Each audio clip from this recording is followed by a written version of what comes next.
بسم اللہ الرحمن الرحیم۔ جنت کے بارے میں دلچسپ اور حیرت انگیز تفسیر۔ اس تفسیر کو دینے کا مقصد یہ ہے کہ آپ کے دل میں اس کے حصول کا شوق پیدا ہو اور آپ اچھے اعمال سے اس کو حاصل کرنے کی کوشش کریں اور اس فانی دنیا کو آخرت کی زندگی پر ترجیح نہ دیں۔ اب سوال یہ پیدا ہوتا ہے کہ جنت کیا ہے؟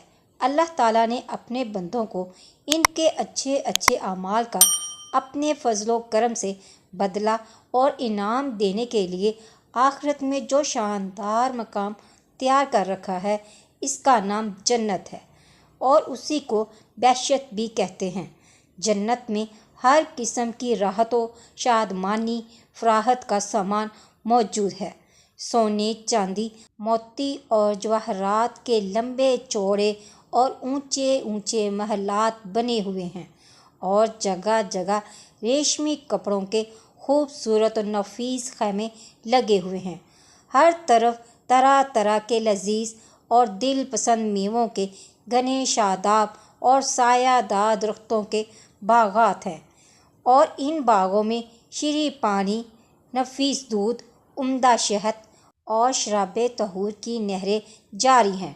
قسم قسم کے بہترین کھانے اور طرح طرح کے پھل و فروٹ صاف ستھرے اور چمکدار برتنوں میں تیار رکھے ہیں۔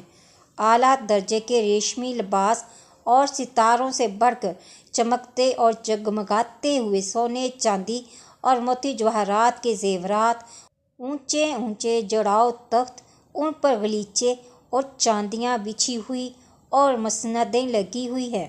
عیش و نشاط کے لیے دنیا کی عورتیں اور جنت کی حوریں بھی ہیں جو بے انتہا حسین و خوبصورت ہیں۔ خدمت کے لیے خوبصورت لڑکے چاروں طرف دست بدستہ ہر وقت حاضر ہیں۔ الغرض جنت میں ہر قسم کی بے شمار راحتیں اور نعمتیں تیار ہیں اور جنت کی ہر نعمت اتنی بے نظیر اور اس قدر بے مثال ہے کہ نہ کبھی کسی آنکھ نے دیکھا، نہ کسی کان نے سنا، نہ کسی کے دل میں اس کا خیال گزرا۔ جنتی لوگ بلا روک ٹوک ان تمام نعمتوں اور لذتوں سے لطف اندوز ہوں گے اور ان تمام نعمتوں سے بڑھ کر جنت میں سب سے بڑی یہ نعمت ملے گی کہ جنت میں جنتیوں کو خداوند قدوس عز و جل کا دیدار نصیب ہوگا۔ جنت میں نہ نیند آئے گی، نہ کوئی مرض ہوگا، نہ بڑھاپا آئے گا، نہ موت ہوگی۔ جنتی ہمیشہ جنت میں رہیں گے اور ہمیشہ تندرست اور جوان ہی رہیں گے۔ اہل جنت خوب کھائیں گے، پئیں گے، مگر نہ ان کو پیشاب پخانہ کی حاجت ہوگی، نہ وہ تھوکیں گے، نہ ان کی ناک بہے گی۔ بس ایک ڈکار آئے گا جو مشک سے زیادہ خوشبودار ہوگا، پسینہ بہے گا اور کھانا پینا ہضم ہو جائے گا۔ جنتی ہر قسم کی فکروں سے آزاد اور رنج و غم کی زحمتوں سے محفوظ رہیں گے۔ ہمیشہ ہر دم اور ہر قدم پر شادمانی اور مسرت کی فضاؤں میں شاد و آباد رہیں گے اور قسم قسم کی نعمتوں اور طرح طرح کی لذتوں سے لطف اندوز و محفوظ ہوتے رہیں گے۔ ناظرین، جنت کی یہ منظر کشی قرآن اور حدیث کی روشنی میں بیان کی گئی۔ اب دوسرا سوال، جنت کہاں ہے؟ زیادہ صحیح قول یہ ہے کہ جنت 7ویں آسمان کے اوپر ہے، کیونکہ قرآن مجید میں ارشاد ہے کہ عند سدرۃ المنتہیٰ عندہا جنت المأویٰ، پارہ نمبر 27 سورۃ نمبر النجم آیت نمبر 14 تا 15 میں، یعنی سدرۃ المنتہیٰ کے پاس ہی جنت المأویٰ ہے۔ ایک اور حدیث میں یہ آیا ہے کہ جنت کی چھت عرش پر ہے۔ جنت کی منزلیں حدیث شریف میں بیان ہے کہ جنت کے 100 درجے ہیں، ہر 2 درجوں کے درمیان 100 برس کی راہ ہے۔ اور ایک حدیث میں یہ بھی آیا ہے کہ جنتی لوگ جنت کے بالاخانوں کو اس طرح دیکھیں گے کہ جس طرح تم لوگ زمین سے مشرق یا مغرب میں چمکنے والے ستاروں کو دیکھا کرتے ہو۔ جنت کے باغات، ایک روایت میں ہے کہ جنت کے تمام درختوں کے تنے سونے کے ہیں، جنت کی نہریں اور حوض کوثر، جنت میں شیریں پانی، شہد، دودھ اور شراب کی نہریں بہتی ہیں۔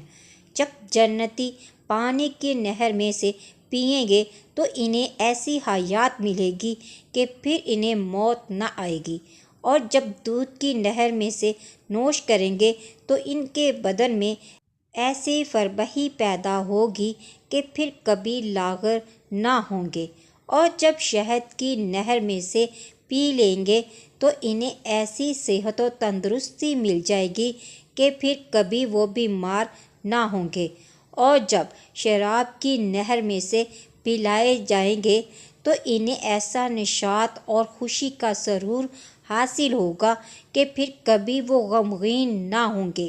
یہ چاروں نہریں ایک حوض میں گر رہی ہیں جس کا نام حوض کوثر ہے۔ یہی حوض حضور اکرم صلی اللہ علیہ وآلہ وسلم کا وہ حوض کوثر ہے جو ابھی جنت کے اندر ہے، لیکن قیامت کے دن میدان محشر میں لایا جائے گا، جہاں حضور اکرم صلی اللہ علیہ وآلہ وسلم اس حوض سے اپنی امت کو سیراب فرمائیں گے۔ جنت کے چشمے ان چاروں نہروں کے علاوہ جنت میں دوسرے چشمے بھی ہیں جن کے نام یہ ہیں: نمبر 1 کافور، number 2 زنجبیل، number 3 سرسبیل، number 4 رحیق، number 5 Tasnim. اہل جنت کی عمریں، ہر جنتی خواہ وہ بچپن میں ہی مرا ہو یا بوڑھا ہو کر وفات پائی ہو، ہمیشہ جنت میں اس کی عمر 30 ہی برس کی رہے گی، اس سے زیادہ کبھی اس کی عمر نہیں بڑھے گی، اور وہ ہمیشہ ہمیشہ اسی طرح جوان رہتے ہوئے آرام و راحت کی زندگی بسر کرتا رہے گا۔ جنتیوں کی بیویاں اور خدام، ناظرین، ادنیٰ درجے کے جنتی کو 80,000 خدام اور 72 بیویاں ملیں گی، اور اس کے لیے موتی اور زبرجد یا یاقوت کا اتنا لمبا چوڑا خیمہ گاڑا جائے گا جتنا کہ جابیہ اور صنعاء کے 2 شہروں کے درمیان فاصلہ ہے۔ جنت میں خدا عزوجل کا دیدار ہوگا۔ ترمذی جلد نمبر 2 صفحہ نمبر 73۔ اسی طرح بخاری و مسلم کی حدیث میں ہے، حضرت جریر بن عبداللہ رضی تعالیٰ عنہ کہتے ہیں کہ ہم لوگ رسول اللہ صلی اللہ علیہ وآلہ وسلم کی خدمت میں بیٹھے ہوئے تھے تو حضور اکرم صلی اللہ علیہ وآلہ وسلم نے 14ویں رات کو چاند کی طرف دیکھ کر ارشاد فرمایا کہ تم لوگ عن قریب قیامت کے دن اپنے رب عزوجل کو دیکھو گے جس طرح تم لوگ چاند کو دیکھ رہے ہو، یعنی جس طرح چاند کو دیکھنے میں کوئی کسی قسم کے لیے حجاب اور آڑ نہیں بنتا، اسی طرح تم لوگ اپنے رب عزوجل کو دیکھو گے۔ تو اگر تم لوگوں سے ہو سکے تو نماز فجر، نماز عصر کبھی نہ چھوڑو۔ اے اللہ، ہمیں معاف فرما اور ہمیں جنت الفردوس عطا فرما، آمین۔ ناظرین، انفارمیشن اچھی لگی ہو تو ویڈیو کو لائک اور شیئر کرنا مت بھولے گا۔ مزید اسلامی ویڈیوز کے لیے میرے چینل کو سبسکرائب کریں۔ ملتے ہیں نیکسٹ ویڈیو میں، فی امان اللہ۔